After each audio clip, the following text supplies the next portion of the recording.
Salut tout le monde, c'est Jojo, on se retrouve aujourd'hui pour une toute nouvelle vidéo. Je vais vous présenter l'histoire de Lisa qui s'est déroulée en octobre 2021.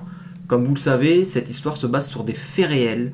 Donc j'ai demandé l'autorisation à Lisa pour raconter cette histoire parce que Lisa a subi un traumatisme que vous allez découvrir durant cette histoire. Donc je raconte cette histoire aussi dans le but de sensibiliser les personnes parce que cette histoire va se dérouler à un numéro le 114. Donc pour les sourds et malentendants, ce numéro a clairement sauvé la vie de Lisa. Aujourd'hui, Lisa est en pleine thérapie. Pour l'aider dans cette démarche, je décide de raconter son histoire après son autorisation pour aussi sensibiliser les personnes et qu'il faut toujours se méfier des autres. Faites très attention à vous parce que chacune des histoires que je vous raconte peut arriver à n'importe qui d'entre nous. C'est parti. Salut tout le monde, je m'appelle Lisa et je me suis dit que je pouvais raconter ici l'histoire qui m'est arrivée. En novembre 2021, c'était les 20 ans de ma meilleure amie. Elle décide de faire une soirée, mais vu qu'elle vit dans un appartement avec sa mère, elle a loué une maison en pleine campagne, à peu près 40 minutes en autoroute de chez nous. Elle a fait toutes les démarches toute seule. Elle précise qu'elle a 20 ans, mais elle ne dit pas que c'est pour son anniversaire, parce qu'elle avait déjà eu plusieurs refus de propriétaires. À 20 ans, faire la fête, vous savez ce que c'est. Arrive le fameux jour, et comme d'habitude, elle est ultra en retard, donc on décide d'aller récupérer les clés du gîte avec sa mère, et un pote de mon ami viendra la chercher. On arrive malgré quelques difficultés à trouver la maison, qui est vraiment perdue entre les vignes, d'autant plus qu'il fait un brouillard pas possible et super froid. On rencontre la proprio, qui nous remet les clés et nous fait visiter. La maison est ultra grande, au rez-de-chaussée le salon, salle à manger, la cuisine, une salle de bain, une chambre et l'entrée avec l'escalier qui monte au premier, où il y a 3 chambres et une autre salle de bain. Je décide de mettre mes affaires dans la première chambre du rez-de-chaussée. La proprio nous explique qu'elle vivait ici dans la maison avec sa famille avant et qu'ils ont une maison plus neuve, pas très loin de celle-ci. On se demande ce que fait mon ami, sauf qu'on a un réseau de merde, donc on commence juste à installer la déco et tout. Finalement, les deux arrivent et ma pote nous dit que tous les autres invités ont soit décommandé, soit ne répondent pas. Donc, gros seum. On se retrouve à 3 avec moi qui suis particulièrement fatigué à cause de problèmes de santé que je ne veux pas évoquer ici. La mère de mon ami s'en va et la fête commence. À un moment, je commence à avoir super mal au crâne et je décide d'ouvrir la fenêtre au bout de la pièce dans laquelle on est. Donc on ouvre, mais on referme à moitié les volets et on remet le crochet. Le temps passe et à un moment on commence à avoir faim. Et les deux avaient repéré un KFC vers la sortie d'autoroute à environ 20 minutes et on décide de prendre ça, puis de revenir manger ici. Mais moi je me sens pas bien, donc je reste à la maison et je vais me reposer un peu avant qu'ils reviennent avec la nourriture. Avant de me poser, je veux me démaquiller et me changer, donc je prends mes habits dans la chambre du rez-de-chaussée et je monte chercher le démaquillant de ma pote parce que j'avais oublié le mien, dans une des chambres du haut. Du coup, je me démaquille dans la salle de bain du haut. Là, j'entends du bruit en bas, au point de me dire ce n'est pas possible, ils ont dû bien un truc là. Je les appelle et pas de réponse. Je me dis allez meuf, tu te fais une parano, c'est une vieille maison. Je redescends et je décide de ranger vite fait le salon pour que ce soit propre quand on mangera. Puis j'ai un frisson de froid, égale la fenêtre ouverte. Je me rapproche pour la fermer et je vois qu'il n'y a plus de crochet. Énorme malaise. Petite panique intérieure. Après, j'essaye de me rassurer en me disant meuf, ça va pas fort dans ta vie, t'es fatigué et au final ce n'est pas toi qui t'es occupé de la fenêtre. Donc peut-être que t'as mal vu. Donc je la referme et retourne vers la table et je range. Malgré moi, j'ai toujours ce vieux feeling indescriptible. Je suis fondé série policière. Et je me dis, envoie un SMS à ta pote pour lui dire de se bouger les fesses et tu vas checker toutes les pièces pour en avoir le cœur net. Parce que sinon, tu ne vas pas pouvoir être tranquille. Je fais comme si de rien n'était, je chantonne la musique du salon et je vais dans la cuisine chercher un couteau, on sait jamais.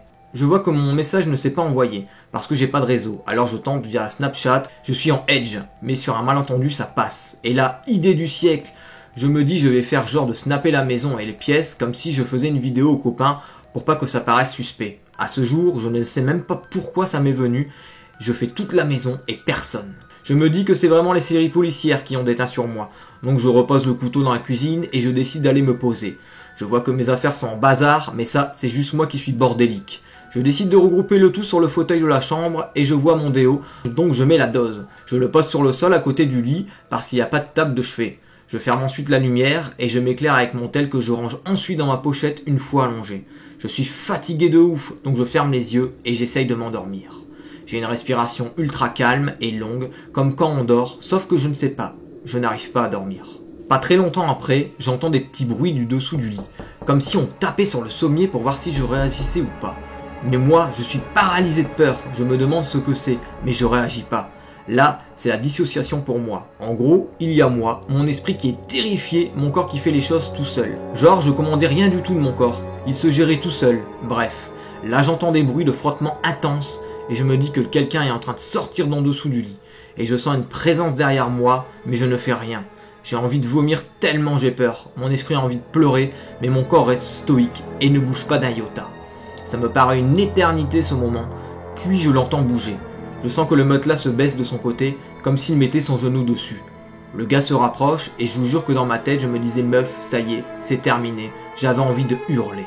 Pendant que le gars se rapproche et fait un peu de bruit, ma main chope le déo sur le sol. C'est un truc de fou, parce qu'on dirait que je ne maîtrisais pas mon corps. Ma main a le déo, mais le reste de mon corps est figé.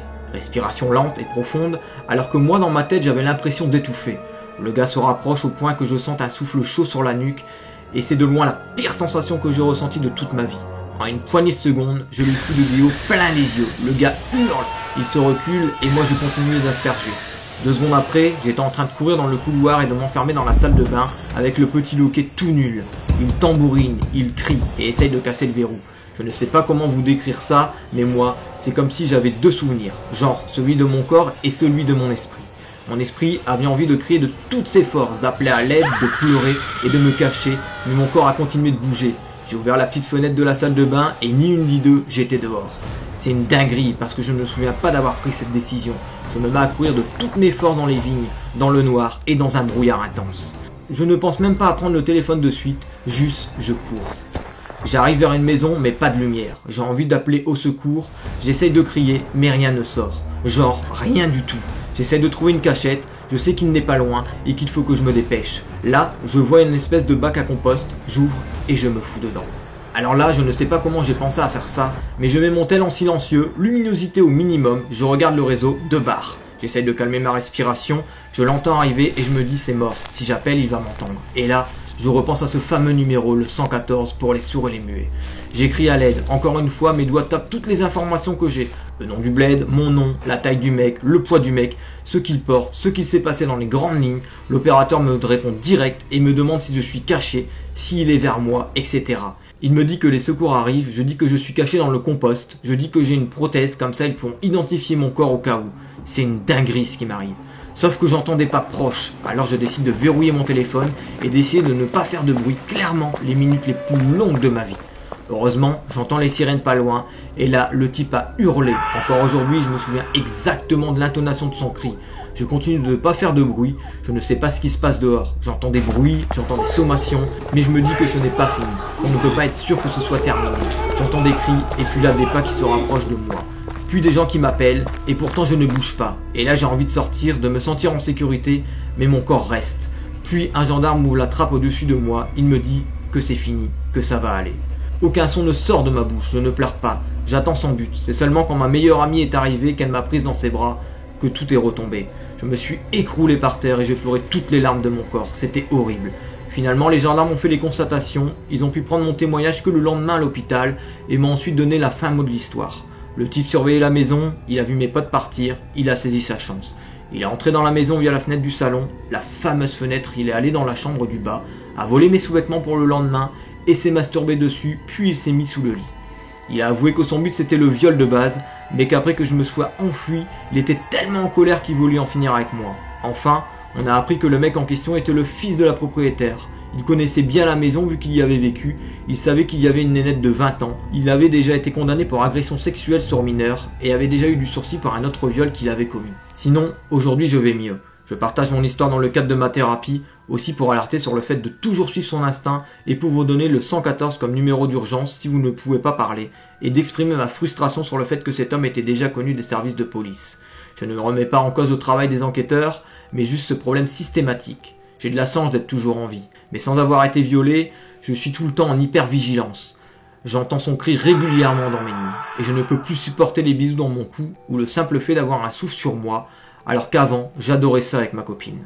Donc, c'est quand même grave. Mes potes aussi vont bien qu'ils travaillent sur leur culpabilité, alors que ce n'est évidemment pas leur faute. Portez-vous bien, protégez-vous, et ayez confiance en vos sensations.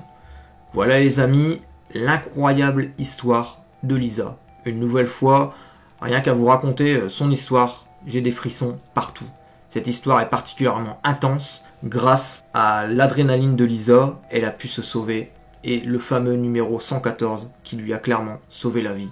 Gardez toujours ce numéro en tête, il peut clairement sauver des vies. J'espère que cette vidéo vous aura plu. On se retrouve très vite pour une nouvelle vidéo. Et n'oubliez pas que n'importe qui peut un jour faire face à cette histoire. A bientôt les amis.